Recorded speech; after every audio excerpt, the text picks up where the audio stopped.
Muito boa noite, amados irmãos, irmãs, amigos, amigas, alunos, alunas. Estamos aqui mais uma vez para a gente continuar a nossa caminhada aí pelo 40 lições essenciais para a vida cristã. Graças a Deus a gente já caminhou aí 12 lições e hoje nós pretendemos fazer mais 2. Louvado seja o Senhor pela vida de cada um de vocês. Quero encorajá-los aí, quem não é inscrito ainda, a se inscrever.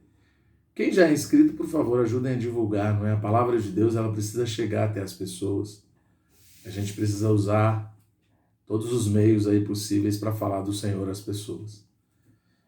Louvado seja o Senhor aí por todos vocês que têm visto, ouvido esses vídeos. Eu creio que de alguma forma Deus tem ajudado todos nós aqui, né? Não é verdade? Então vamos aí caminhar nessa lição 13. A redenção judicial, o perdão dos pecados pelo sangue precioso de Cristo. Depois de pecar contra Deus, o homem necessita do perdão divino e da purificação de pecados. Uma vez que ofendemos a Deus, precisamos de seu perdão. Contudo, não podemos ser perdoados antes de a justiça divina ser cumprida. Visto que o salário do pecado é a morte, devemos morrer para satisfazer tal justiça. Porém, se morrermos, Deus não terá ninguém para receber sua vida a fim de cumprir seu propósito eterno. A solução perfeita para esse impasse foi Cristo ter se encarnado e morrido por nós na cruz. Por sua morte, a justa exigência de Deus foi satisfeita e agora podemos ser perdoados. Olha que maravilha! A redenção que o Filho efetuou por meio do seu sangue é o perdão de nossos pecados. Mateus 26, 28, Hebreus 9, 22. A redenção é o que Cristo realizou pelos nossos pecados na cruz, há quase 2000 anos. E o perdão é o que ele aplica aos nossos pecados no momento em que cremos nele. São dois aspectos de uma só coisa, em momentos distintos. O que foi realizado na cruz só é aplicado a nós pelo Espírito de Deus, no exato momento em que cremos em Cristo e confessamos os pecados a Deus. Desse modo, redenção é a realização e perdão é a aplicação. Ok? Ponto 1. A necessidade do perdão dos pecados pela aplicação do sangue. 1a. O problema do sentimento de separação entre nós e Deus. A experiência da queda de Adão separando-se de Deus. Gênesis 3, versículo 9. Os pecados fazem separação entre Deus e o homem. Isaías 59, versículos 1 e 2. Somente o sangue de Jesus pode remover os pecados. Hebreus 9, 22. Não é uma questão de comportamento ou de obras.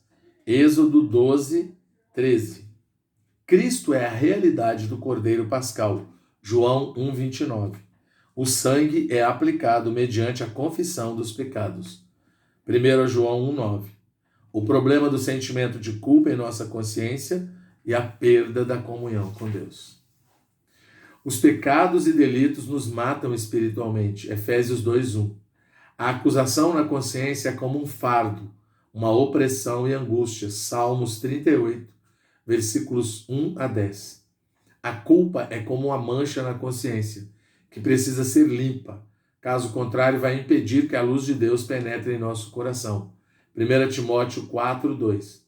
Somente o sangue de Jesus pode resolver o problema de nossa consciência acusada, lançando o pecado para longe e purificando-a.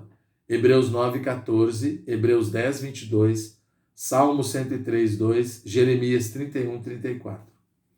O resultado da consciência pelo perdão dos pecados é descanso, paz, firmeza e alegria espirituais. Eu acho que a gente pode ler ao final aqui Hebreus 9, alguns versículos, Hebreus 10 e o Salmo 51, que está sendo indicado aqui no ponto 5. O problema das acusações de Satanás após confessarmos o pecado. Satanás é o nosso acusador que atua de dia e de noite. Apocalipse 12, 10, Jó 1, 9 a 11, Zacarias 3, de 1 a 3. As razões mais comuns que causam as acusações de Satanás são frustrações espirituais, fraqueza espiritual devido a muitas atividades, falta de comunhão com Deus e com os irmãos, sentimento de iniquidade que não deixa alguém aproximar-se de Deus, diferenças entre a verdadeira luz de Deus e as acusações de Satanás. A luz de Deus supre e encoraja, mas as acusações de Satanás secam-nos e fazem-nos sentir-nos vazios. A luz de Deus é específica, mas as acusações de Satanás normalmente são genéricas. A luz de Deus nos acalma, mas as acusações de Satanás nos inquietam. Não precisamos confessar várias vezes, precisamos usar a palavra do testemunho. Apocalipse 12, de 10 a 12. A vida cristã é uma guerra. 1 Pedro 5,8. Então, Hebreus 9, Hebreus 10, Salmo 51, Apocalipse 12, né? Importante. O significado do perdão dos pecados. Livrar os perdoados da penalidade da justiça de Deus. João 3,18. João 5,24. Retirar os pecados daqueles que são perdoados. A palavra grega no Novo Testamento para perdão significa fazer retirar-se ou sair e mandar embora. Mateus 12:31, Romanos 4:7, Atos 5:31, Atos 13:38. Deus pôs todos os nossos pecados sobre o Senhor Jesus, a fim de que ele os carregasse em seu corpo por nós. João 1:29, Isaías 53:6, 1 Pedro 2:24. Deus fez com que todos os nossos pecados fossem postos sobre Satanás, a fim de que os carregasse para sempre. Levítico 16, de 7 a 10 e o versículo 15 até o 22. Deus afasta os pecados de nós mediante o perdão. Salmo 103, versículo 12. Esquecer os pecados daqueles que são perdoados. Hebreus 8, 12. O perdão dos pecados é um dom dado pelo Cristo exaltado. Atos 5:31. O perdão dos pecados é um item essencial da proclamação da economia de Deus no Novo Testamento. Lucas 24:47, Atos 2:38. A posição e a autoridade para perdoar pecados. Deus, Lucas 5:21. O Filho do Homem, o Senhor Jesus, Lucas 5:24. A base para o perdão dos pecados, a remissão. Mediante o derramamento do sangue, Hebreus 9:22, Mateus 26:28. A expiação no Velho Testamento, Levítico 16, 34, 25:9.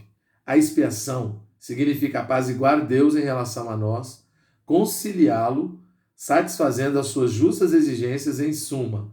É fazer com que duas partes separadas se tornem uma. A cobertura expiatória da arca. Êxodo 25, 17 a 22, Hebreus 9, 15, Levítico 16, 14. O sangue da expiação aspergido sobre a cobertura da arca satisfazia os justos requisitos da lei de Deus e cumpria as exigências da glória de Deus. A redenção no Novo Testamento. Ponto 1. A propiciação. Significa fazer-nos um com Deus, porque havia uma separação entre nós, a expiação era um tipo de propiciação. Cristo como a realidade do propiciatório, o lugar da propiciação. Êxodo 25, 17, Romanos 3, 25, Hebreus 9, 5. Da propiciação, sacrifício propiciatório. 1 João 2, 2, 1 João 4, 10. E do propiciador pacificador, aquele que reconcilia. Hebreus 2, 17. A redenção significa comprar de volta algo que lhe pertencia, mas que foi perdido, ou seja, readquirir por um preço. Cristo morreu na cruz para redimir-nos eternamente, derramando o seu sangue para resgatar-nos de nossos problemas com Deus em relação aos nossos pecados e às suas exigências quanto à justiça, santidade e glória. Gálatas 3:13, 1 Pedro 1, 18 a 19, 2, 24, 3, 18, 2 Coríntios 5, 21, Hebreus 9, 12, Hebreus 9, 14, Hebreus 9, 28, Hebreus 10, 12. A maneira de receber o perdão dos pecados, pela confissão. 1 João 9, pelo arrependimento. Lucas 24, 47, Atos 2, 38, Atos 5, 31, Isaías 55, 6 e 7. pela fé, crer. Atos 10, 43, Atos 26, 18.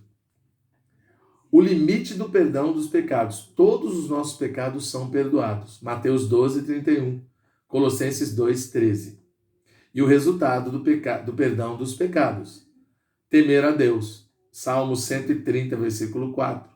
E amar a Deus. Lucas 7, 47. Muito bom, né?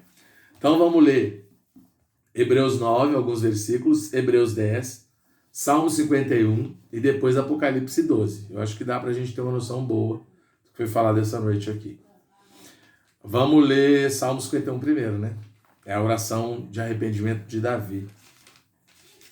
É lindo esse salmo, viu? Quero encorajar quem não leu ainda a ler. Compadece-te de mim, ó Deus, segundo a tua benignidade, e segundo a multidão das tuas misericórdias, apaga as minhas transgressões. Lava-me completamente da minha iniquidade e purifica-me do meu pecado. Pois eu conheço as minhas transgressões e o meu pecado está sempre diante de mim. Pequei contra ti somente, e fiz o que é mal perante os teus olhos, de maneira que serás tido por justo no teu falar e puro no teu julgar. Eu nasci na iniquidade, e em pecado me concebeu minha mãe. Eis que te comprases na verdade, no íntimo e no recôndito. Me fazes conhecer a sabedoria. Purifica-me com esopo e ficarei limpo. Lava-me e ficarei mais alvo que a neve. Faze-me ouvir júbilo e alegria para que exultem os ossos que esmagaste. Esconde o rosto dos meus pecados e apaga todas as minhas iniquidades. Cria em mim, ó Deus, um coração puro e renova dentro de mim um espírito inabalável. Não me repulses da tua presença, nem me retires o teu Santo Espírito. Restitui-me a alegria da tua salvação e sustenta-me com um espírito voluntário. Então ensinarei aos transgressores os teus caminhos, e os pecadores se converterão a ti. Livra-me dos crimes de sangue, ó Deus, Deus da minha salvação, e a minha língua exaltará a tua justiça. Abre, Senhor, os meus lábios, e a minha boca manifestará os teus louvores. Pois não te comprases em sacrifícios, do contrário eu te daria, e não te agradas de holocaustos. Sacrifícios agradáveis a Deus são o espírito quebrantado, o coração compungido e contrito, não o desprezarás, ó Deus. Faze bem a Sião, segundo a tua boa vontade. Edifica os muros de Jerusalém. Então te agradarás dos sacrifícios de justiça, dos holocaustos e das ofertas queimadas, e sobre o teu altar se oferecerão novilhos. Maravilhoso, né? Agora vamos ler Hebreus 9, depois uma parte do 10, e por último Apocalipse 12, tá certo? Hebreus 9, alguns versículos, não todos, tá bom, gente? Próximo do 22, né?